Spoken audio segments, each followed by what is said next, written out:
There's a lot of progressive work we do over the 4 years we're here in stopping the hemorrhaging of loss of confidence, right? Building that sense of belonging so that we can and mutual trust with the adults in the room. Everything we do is relationship based here, right? But once we can get that mutual trust and respect and start building that relationship, we can start building that confidence and love for learning back in. Then once you're accessing that is when you start to really discover your loves, your dislikes, right? And you start to find out who you are, but you have to have a safe place. For decades, neurodivergent folks have done the heavy lifting at work, masking, adjusting, translating themselves into their neurotypical all day long. That's exhausting. Imagine wearing a costume for 40 hours a week. Imagine it itches. Something is shifting. Today's guest, Beven Brynes, joins us to talk about flipping that script. What happens when neurotypical colleagues do the learning adapting and the meeting in the middle, because inclusion shouldn't be a solo performance. It's a team effort. Let's get into it. Different in the day to break up the day and talk to someone from the other side of the country. I just love what I do. I love being a podcast host. I love talking to different people who have different backgrounds, who have so much, depth that they're willing to come on this show and just chat with me for a bit. And I told you, I don't have a lot of followers or anything like that. And you were still willing to come on. So I super appreciate you so much. Absolutely. For that. You bring such a joy to what you do. So that's why I wanted to. We try. It's a labor of love. Labor of love. Exactly. Yeah. And we could just jump right in because I know we're both on a bit of a time cruncher. Just start with who you are, where you're from, and you could talk a little bit about growing up. Did you grow up thinking that you were different, or tell us your backstory? Yeah, absolutely. So my backstory, I have an interesting life. I grew up in a non-traditional household with lesbian parents, and I, while not diagnosed at youth, was neurodiverse and always felt different and always didn't quite understand why. But I ended up going to an alternative school starting in 4th grade, where I remained through high school.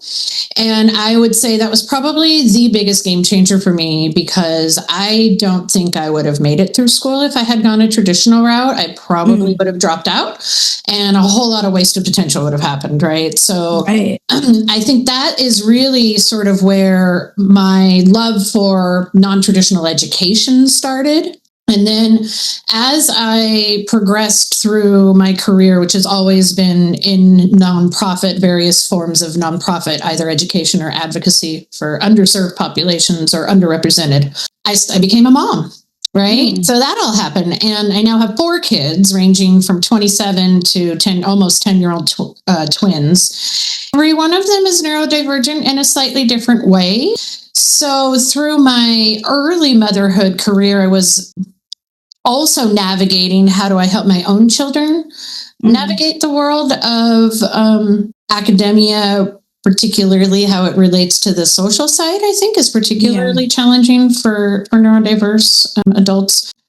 Kids, which also directly translates then into neurodiverse adults and how they engage in the workplace, right? Yes. But so through that process, one of the things I identified pretty early on is that a sense of belonging is a key to being able to access any academic program. And that was a big thing for me in my initial setting. And when I moved to a different, less traditional setting, I found that sense of belonging. And then I was able to then develop, right, in a way that comes with a sense of pride instead of shame. And so by the time my 2 older kids had started hitting middle school and high school is when I kind of came back into the education sphere. So I was really fortunate to be able to kind of take all of my passion and nonprofit skills to Bridges Middle School, where I landed 14 years ago. And through that, I have learned, even more about every individual and what they bring to neurodiversity and how special those superpowers are and how they look so different. And I think I see a really big part of my role in that is shifting the language, even in how we talk about neurodivergence from an asset, moving into an asset-based way of even talking about it, right? Because for so long it's been challenging. You got it. So all of that is really factored in, right, to how I navigate the world as a neurodiverse individual, as a parent of neurodiverse kids, and now leading a school specifically for neurodiverse kids. All of that is really fed into create sort of the world that I navigate now. I'm actually super excited. My twins are going to start here at Bridges next year. It'll be the first time I've been able to have my kids at my school. Yeah, you're all warmed up and ready to go. Yeah, and then I'll get to be the parent and the admin. So I'll get a unique kind of new perspective that I'm excited about too. That's great. Yeah, Hi. It's all good. Bridges Middle School, your kids are going to attend there. Yeah, so my kids will start attending next year, and that's going to be really fun for me to get both perspectives. And having them around is a pretty special opportunity. I think I know firsthand how quick it goes. So. Yeah, exactly. And do you think that the parents where you teach and the administrators where you are have a pretty good relationship, or do you feel like there's like the tension that they get at the public schools? Is there a little bit of that or none? Oh, it's very different. Very different. That's what I thought. I just wanted to make sure. Because it sounds like, I mean, with anything, there's going to be things that come up. But right. Anytime you have adults working together, there's going to be issues. But I think one of the things that we're uniquely poised to do here is, because we are all so keenly attuned to the individual and unique needs of neurodiverse kids, we attract a highly neurodiverse staff force too. The majority of our staff actually identify as neurodiverse, and that has allowed us to take what we know works well for kids and translate it to what works well for adults. And so we've been really intentional about focused, protected time that is dedicated to culture here. And we mean that in terms of culture of the adults in the room first, because that's who sets the weather, right, for the kids in the room. So we do a lot of really intentional work on both getting to know ourselves as educators and humans who also have trauma, who also have human emotions, right? And how do we, the better we can get to know ourselves and what our triggers are, right, the better we're able to get to know each other, lean into each other's strengths and ask for help in the areas we have challenge, and really explicitly give each other tools for how to communicate clearly, because clear is kind, right? How to do a circle back or a clearing with a colleague if you left the room feeling some kind of way and you're not sure if you misinterpreted what they said or not, right? So we actually do like role playing and things around that, so that we as the adults can catch those things early, address them head on, so they don't become mountains out of molehills, right? That's amazing. So important when working with any workforce, but particularly a neurodiverse workforce, is that we know that the nuance and those things are more challenging. So the more clear we can be, the better opportunity we're giving them for success and taking ownership of their role when they feel that sense of autonomy, because they understand clearly what's expected, right? So that really, it's the same philosophy and belief that we have in the classroom, right? That kids will do as well as they can. Right. And most often when we are seeing behaviors, that's communicating to us that some support isn't in there that they need to reach their full potential. Right. So it's a shift in how you look at behavior, how you look at the nuanced nonverbal communication that happens, because for neurodiverse individuals, sometimes that direct communication and naming what I'm thinking or feeling can be really difficult. Right. Yeah. So the more we can make things clear, obvious, right, and repeated, so that we get practice in it, so it becomes muscle memory. I would say that's something that we've done really intentionally and done well. And one of our primary goals and focuses is creating a place of joy, which I know you will love, right? It ties so well into your mission and podcast. But and we actually do anonymous surveys 3 times a year of our staff about culture. Okay. At the beginning, the middle, and towards the end. And we It's a, how are you feeling? The adults in the building are doing on this, and they are basically the 10 things we as a staff agreed we want our workplace to be like, right? Mm-hmm. Joyous, inclusive, special, different, right? All these things. So then we can check the weather throughout the year and make course corrections as we need. And it keeps that, I think it's one of the things in organizations and corporations that falls by the wayside first in times of crisis, hardship, right? All of this, which everybody's living under right now.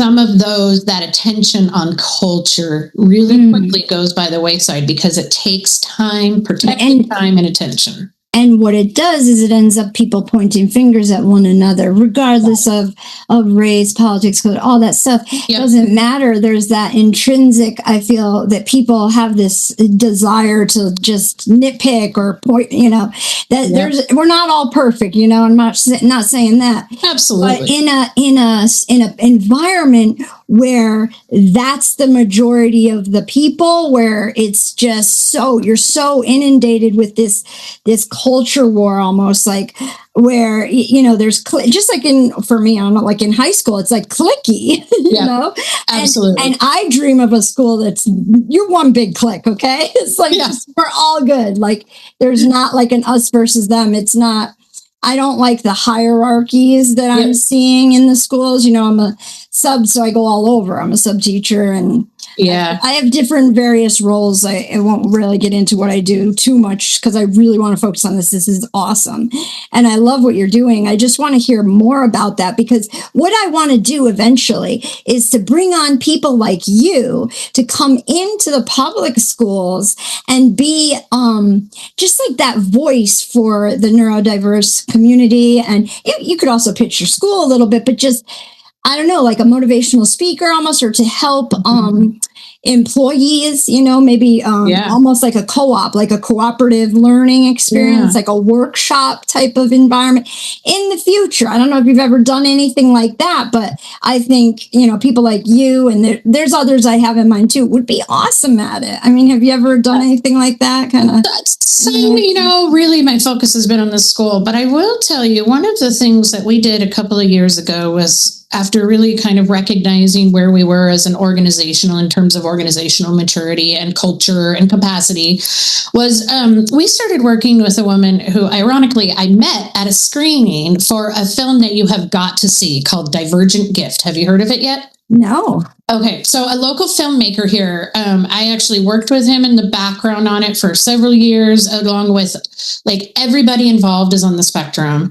It is about essentially the filmmaker. It's about his son's autism diagnosis, which led to his later an adult diagnosis. And it's beautifully. I know 3 people that have that story. Oh, right? Me too. Exactly. But it really beautifully demonstrates the many, many different ways that autistic brains see, hear, smell, sense the world. And they hired autistic animators to bring their guests' thoughts to life in animation, and it's incredible. Wow. Anyhow, Bridges sponsored it. I mean, I really believe in it. It's going to be out. It's like going through the film festivals right now. Okay. It will be coming out. Is it a short? It's a full-length documentary. Wow, like a couple hours. Yep, and it has there are autistic individuals like all over the world in it, and like from different fields, different ages, different backgrounds, you name it. It's just incredible. But anyhow, I met this woman named Judy at one of the screening previews for it. And we started working together immediately. And what she does is she actually runs a business that helps companies and organizations adapt to supporting neurodiverse workers, right? As opposed to neurodiverse workers adapting to fit into the corporate. Right, exactly. That's a big distinction there, right? Yes. And that's Judy. Her name's Judy. Yeah, her name is Judy Katz, Katz. And I believe her organization is called Neurodivergent Working. But one of the things that I've learned from her that's been really interesting is she most often is approached by the employees and hired by employees to come help their organization be more neurodivergent friendly, right? Mm-hmm. And really, we need to flip this script, right? Organizations and companies should be hiring people like Judy to tell them how to create a more inclusive, supportive environment and attract that neurodiverse talent because of the superpowers and gifts that they bring to the table that, quite honestly, are becoming less and less available as our brain focus power shrinks more and more with the TikTok world. Bringing people from the autism spectrum who have the ability to do deep focus, deep research, and that is so valuable right now. But we have to shift the paradigm from organizations changing their environments to be more flexible, to meet needs of neurodivergent workers versus neurodivergent workers trying to mask to meet this environment that doesn't match them. And I think that's a huge thing, and we advocate for that at the school level too, right? Educational environments should be adapting to meet the many needs of the many types of students. And yet what we're seeing in public school education is primarily we are still trying to make the 30 kids in that class fit the one whole we have. Right. And that's really never going to work. And so it's really more about how do we provide asset-based global shift in how we think about neurodivergence, how we talk about it, and how we prepare the workforce to accept them as valuable employees versus figuring out how neurodiverse individuals can creep their way into the workforce. It's that's the core. How do we set the tone there? How do we go into these places?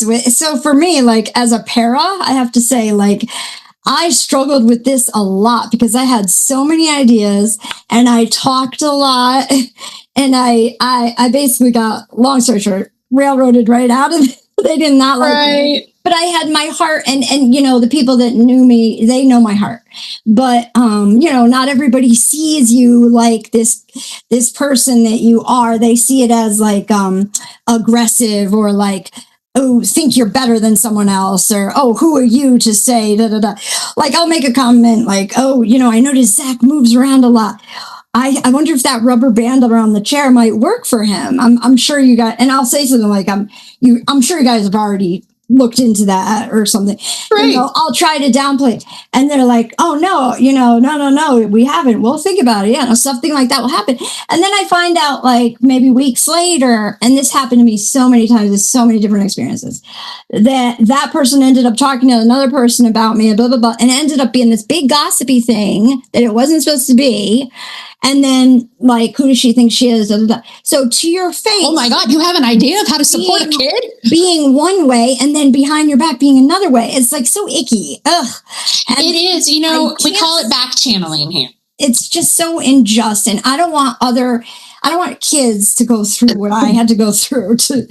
You know, this is not okay. And you need to be open to new ideas and change. And maybe I'm wrong about the rubber band thing. Who cares? Like, it's just a comment. It's not going to shift. It's just, I really want to see people like you come into the public schools, but unfortunately, not just I see it on both sides. I have friends that are homeschool teachers. They have a lot of fear of the public school for good reason. And then the public school have fear of the homeschool community. So there's like, you guys, we need to, like you are. And how sad, right? We all have the same goal. We want to help these kids become the best versions of themselves, right? And we just can't agree on the right way to do it. I mean, that's what it comes down to. And who should be at the support meetings and who shouldn't. Like, I know that was a big thing. Like, oh, paras, you don't belong in the support system, team meetings, even though you're the one with the kid 24/7. It's like, so to me, it was just mind blowing. Like I'm still technically in it. And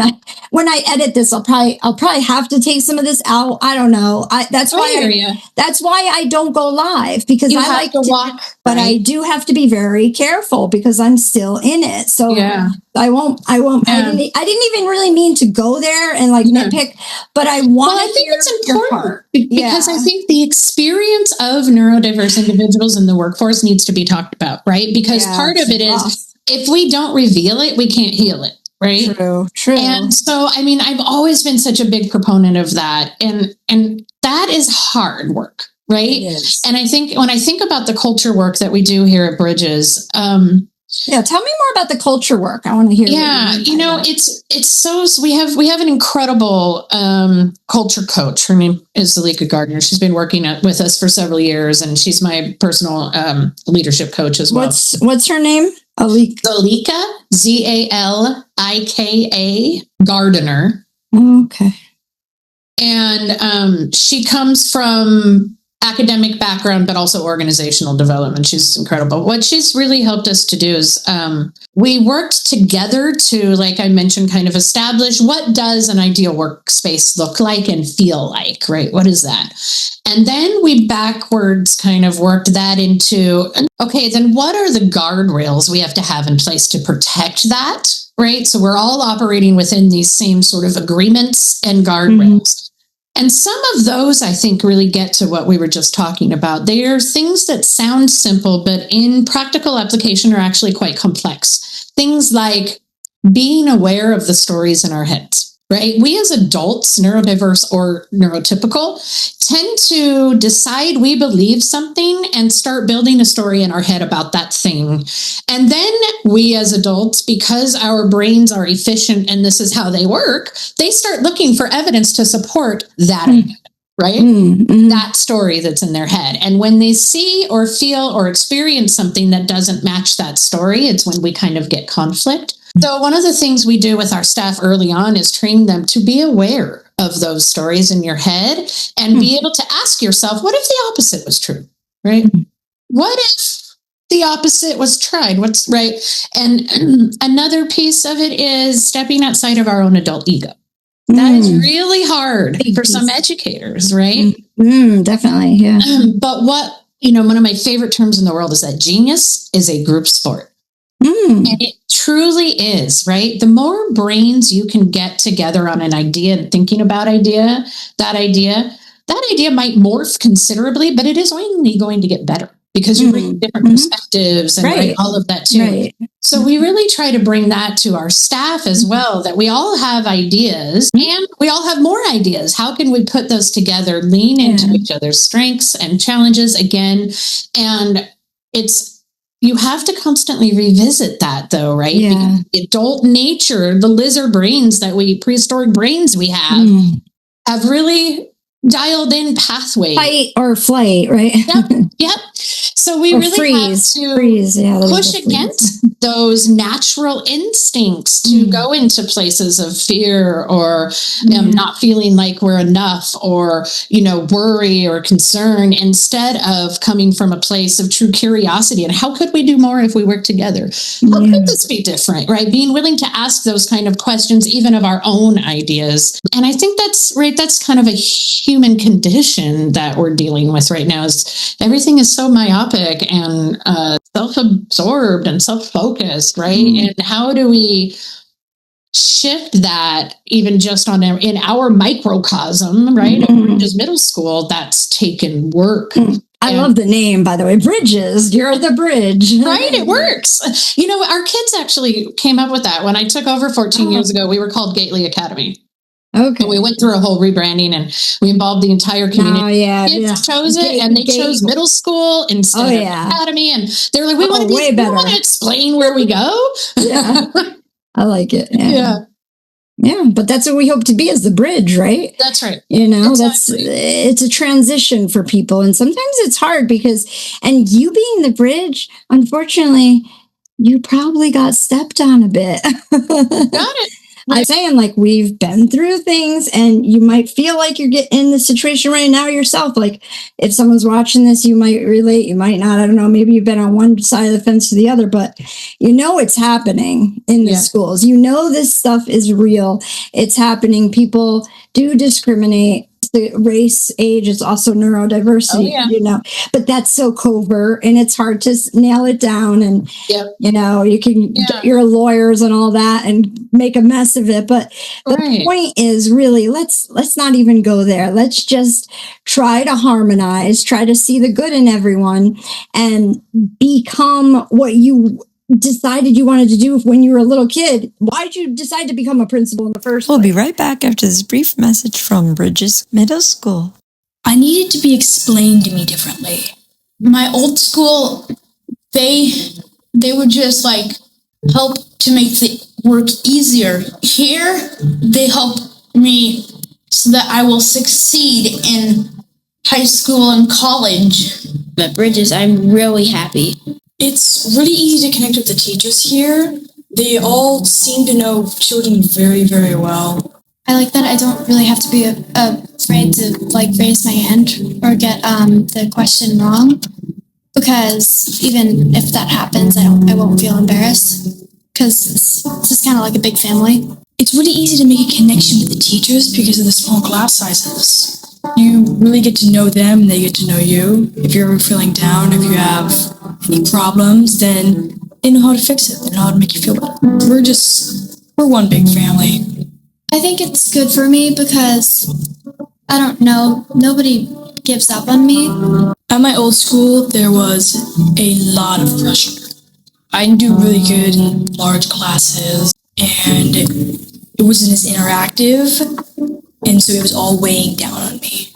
At Bridges, you just go to your own learning speed, and eventually, at your own learning speed and the way you learn, once they adjust to that, you start going ahead of what you usually do in other schools. You know, and I've been reading, have you read the book Seeing People by Jeff Brown? Jeff Brown is amazing. He's an ADHD neurodivergent high school teacher. Yes. So you know, I have heard about the book and I have not read it yet though. I interviewed him as well. He is amazing. Nice. And it just blessed my heart to read that book and know, wow, I'm not alone, you know? It is. It's on my short list for sure. Yeah, I definitely recommend that. And then what is it? Love on the Spectrum, which yeah.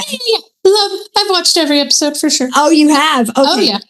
Okay, see, I'm like 50-50. I was like, I thought some of it was a little bit like infantilism, like a little bit too much, like making it's painting a picture one-sided, not enough diverse, in my opinion. But it was pretty good. Yeah. But yeah, I mean, I definitely can see both sides there too. Yeah.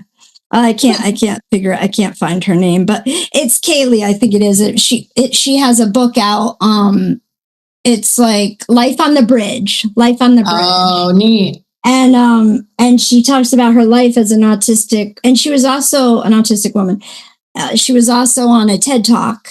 Oh, cool. So she shared her story and what she went through. And even still to this day, as a successful adult, she still struggles with emotional regulation. Mm-hmm. And that's so affirming for me because I struggle with emotional regulation as well. Haley she just wrote a book. She's an autistic therapist, the RBT therapist who is on social media. I think her name is Kaylee.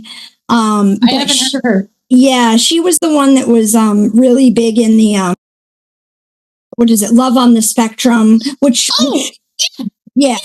I've watched every episode for sure. Oh, you have? Okay. Oh, yeah. Okay, see, I'm like 50-50. I was like, I thought some of it was a little bit like infantilism, like a little bit too much, like making it's painting a picture one-sided, not enough diverse, in my opinion. But it was pretty good. Yeah. But yeah, I mean, I definitely can see both sides there too. Yeah. I can't find her name, but it's Kaylee. I think it is. She has a book out. It's like Life on the Bridge. Oh, neat. And she talks about her life as an autistic, and she was also an autistic woman. She was also on a TED Talk. Oh, cool. So she shared her story and what she went through. And even still to this day, as a successful adult, she still struggles with emotional regulation. Mm-hmm. And that's so affirming for me because I struggle with emotional regulation as well. Yeah. Oh, that's good to hear. Because a lot of people, like, I don't know if they just don't admit it or what, but they're like, they don't struggle with it or whatever, or they don't struggle with it. I got to get over it. They might not. And, you know, yeah. And it's not a reflection on me and my character. That's what I've learned. Yep. It's not a reflection on you. It's a reflection. You're able to learn and grow knowing now, because I know a lot of people find out when they're older, late diagnosed autism or late diagnosed ADHD. Once you have that knowledge, it can help you take steps to moving forward. Absolutely. But that was leading me to my next question, which I really want to get to, about helping people discover who they truly are at the root of it. So take away the label completely. How can we bring out the best parts of our superhero power, right? How could, you were starting to get to it when you were saying there's a different way of talking about it. I think more about that. Let's unravel it a little. Yeah, I think that's really important. And I was referring to, speaking about and writing about neurodiversity from an asset-based place, where traditionally it has been from one of limitations, right? And I think when we talk about this with our students a lot here, about the superpower gifts that they bring, whether they're, autistic or ADHD, or, we have a myriad of different neurodiverse brains here. But we have to talk about it both in terms of strengths, but also in terms of self-advocacy, right? So I think a key piece to allowing particularly neurodiverse youth to learn who they are, learn to accept and love who they are, right, is about feeling that sense of safety and belonging. To be able to explore that. And I think that's a big piece that's often missing is many kids are not feeling a sense of belonging in their academic setting, and same with neurodiverse adults in a workforce, right? In both cases, when you don't feel a sense of belonging or value, it's much harder to find your voice to self-advocate for. And so it really comes down into the beginning in creating environments that build in flexibility and inclusiveness so that sense of belonging and value can happen. But when I think about it in terms of our kids, it has to be paired with self-advocacy. And I think that translates to the workforce as well. So one of the things, because we are middle school only, right? We very intentionally try to imagine and teach our kids transferable skills for beyond bridges walls, because most of our kids go back into traditional high school settings with 1,000+ kids, and it's a big change. So there's a lot of progressive work we do over the 4 years we're here in stopping the hemorrhaging of loss of competence, right? Building that sense of belonging so that we can and mutual trust with the adults in the room. Everything we do is relationship based here, right? But once we can sort of get that mutual trust and respect and start building that relationship, we can start building that confidence and love for learning back in. Then once you're accessing that is when you start to really discover your loves, your dislikes, right? And you start to find out who you are, but you have to have a safe place in order to do that. Because the way you do that is trying things and you find out they're not the right thing for you, right? Not everything you try first is your love. You have to go through things that aren't. So you have to be in an environment that supports successful failure, right? And that's what we do, is because failure is part of the learning process. If we create an environment that is unrealistically and unsustainably creating sort of a faux environment where we just make everything easy, so there's no, dysregulation, or that's not what we're trying to do. No. We're trying to build those skills of grit and determination and curiosity and confidence and self-advocacy. And that's when you get to have an environment that develops that. I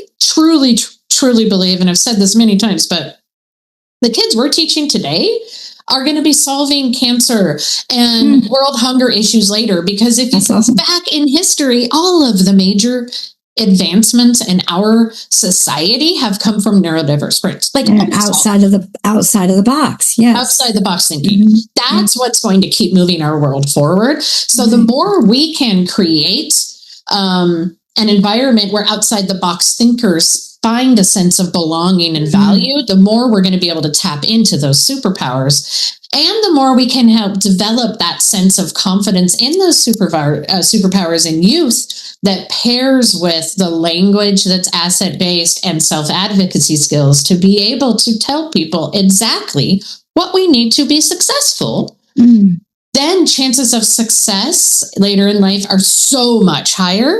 And that goes for the organization as well, right? Who's hiring the neurodiverse individuals who are bringing those superpower gifts. Yeah, that's beautiful. So yeah, tell me a little bit about that more. Like, what's the day look like for you or for a child? You could tell us from like a child's point of view or a teacher's point of view. What's it look like over there at Bridges? It's a special place. If you're ever here, I'll have to come by. But so I think we have a pretty small program. We have a big, beautiful campus we moved into this year. So we have a lot more space than we ever had. We have natural light everywhere. We have trees and plants growing inside the school, which is so cool. Awesome. We have blended indoor-outdoor spaces where we can do fitness and the whole wall rolls up in the outdoor-indoor areas. And that's awesome. So many different cool things. But I think one of the most incredible things about our program is that we maintain a class sizes of about 12 kids to a teacher.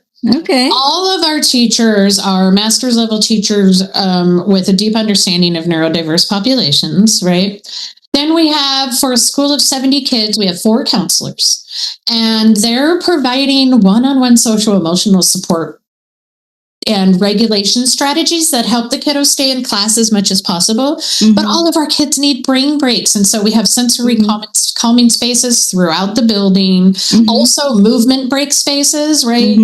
Step machines, bikes, those types of things. Because for some of our kids, they just need to move to get regulated again.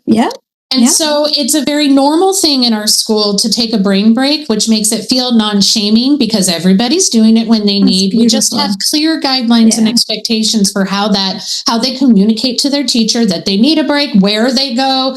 Many of our kids, the teacher will send them out with a little timer, and they get a 5-minute timer to go work out on the bike. And then when their timer's over, they know it's time to come back and check in with their teacher. That's awesome. They give them the timer? Yeah. Awesome. I love the autonomy there. It's so awesome. Cool. It really is. And that's then for many, important. It looks different around the school too. So you might see a class that has 12 kids, but there might only be 7 in there right now because 3 might be working at a table out here doing a small group work, and 1 might be over here because they just need the quiet independent space, and they might have noise canceling headphones on.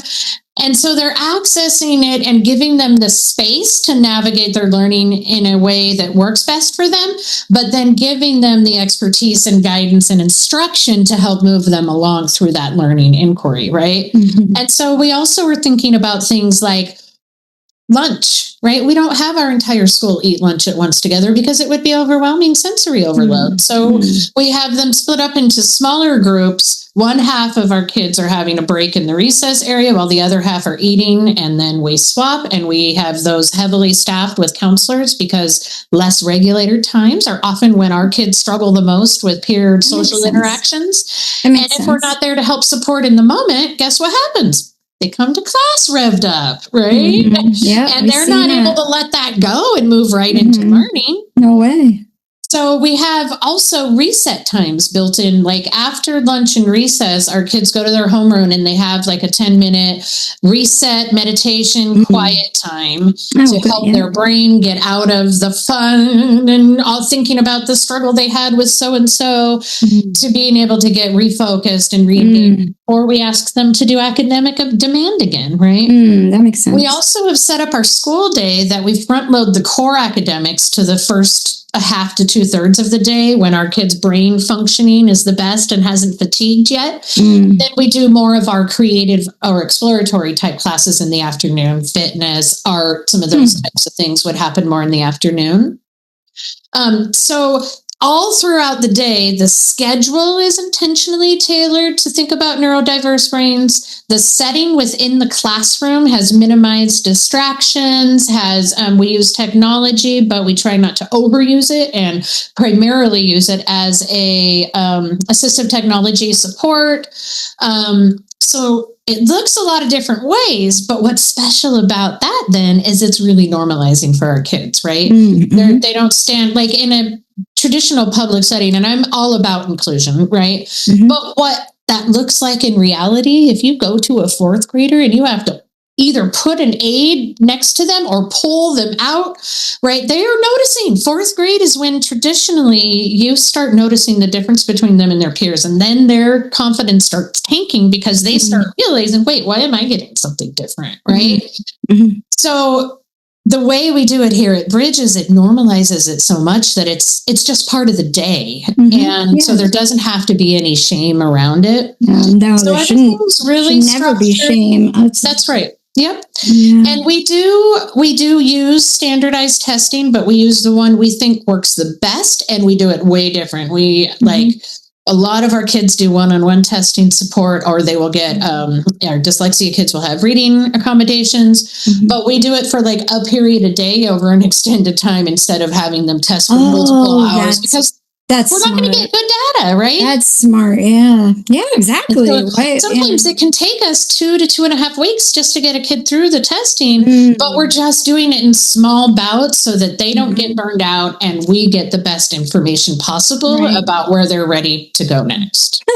I just had a funny picture of a neurotypical person getting a tour of your facility there, and maybe they might need some emotional regulation. It would be like a whoa. Yeah, it's pretty amazing. It is so special here. Eye-opening. You can feel the love and the joy. It's a palpable feeling. It reminds me of have you ever seen that movie Patch Adams? Yes, the clown doctor. Yes. I love that. I actually met him in person once. He came to Jorgensen Auditorium in that's really cool. Connecticut. Yeah. He just resonated life and love and joy. Like he vibrated. He vibrated. It was beautiful. Yeah. And this was back in before there were cell phones. It was like 2002 or something. I don't know. It was a while ago. And I remember writing him a letter, like handwriting him a letter. And I love that. And he would write back, and we became pen pals for a while. I love that. I still believe in handwritten cards and letters. Gosh, it's so beautiful. It is. It's so precious, and we're losing sight of that too. I have a friend who teaches cursive. So glad she does, and she's working with families. I was just talking with somebody the other day about what a lost art that is, and how sad that it just went away. Yeah. Yeah. I love that. Yeah. So we're trying to keep it alive. I love that. But I know we're running out of time. I know you have to go. So, let's book another time and we can keep going. Yeah. I'm happy to do that. We got a good start there. And I really enjoyed talking with you. I will be excited to look again. The one note I want to leave you with is I know you wrote it down, Zalika Gardner. Okay. Look at her TEDx talk. Yep. Okay. She has a TEDx talk about actively listening to children that I used to use or still do actually, but in professional development with my teachers like 14 years ago, 10 years ago, before I knew who she was. Okay. So I'm really happy to have her working with us, but I think with you particularly, I think would really resonate with that. Okay. I will. TEDx. I will. Thank you so much. It was a pleasure. All right. And I'll get in touch. Yeah. Okay. I'll get in touch with you soon. All right. Bye. Bye.